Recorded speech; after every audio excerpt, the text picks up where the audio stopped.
मुंबईच्या कुर्ला परिसरात आज पहाटे भीषण दुर्घटना घडली। क्रेनच्या सहाय्यानं जेसीबी उचलत असताना ही दुर्घटना घडली।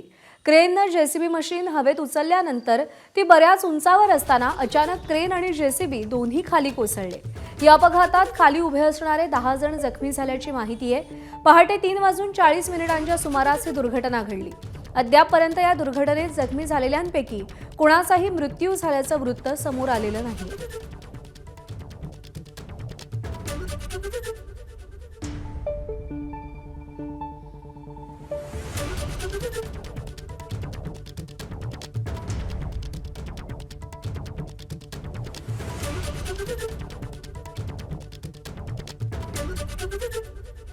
कुर्ल्याच्या कुरेशी नगर येथे गॅलेक्सी इमारतीचं पाडण्याचं काम सुरू असताना जी क्रेनचा अपघात घडला, ही क्रेन जर आपण पाहिली तर रस्त्याच्या विरुद्ध दिशेकडनं जे रेल्वे ट्रॅक आहे कुर्ल्याचं त्या ठिकाणी येऊन पडलेलं आपल्याला पाहायला मिळतंय।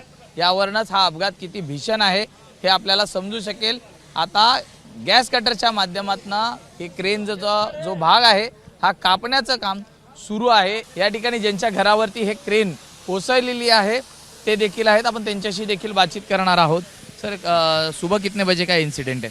सुबह नहीं, ये रात में 3 बजे का है। रात में 3 बजे अचानक हम लोग सो रहे थे, काम पे से आए, सोने के गहरी नींद में अचानक ये ब्लास्ट हुआ। ऐसा लगा बाटला फटा।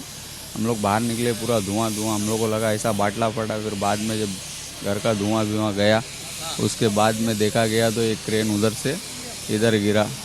काफ़ी लोग घायल हुए। कितने लोग इंजर्ड हुए इसमें? इंजर्ड तो 12 से 15 लोग इंजर्ड हुए हैं, 2 जन सीरियस है उसमें से। गॅस कटरच्या माध्यमातून हा जो क्रेनचा हा जो भाग आहे हा तोडण्याचं काम सुरू आहे।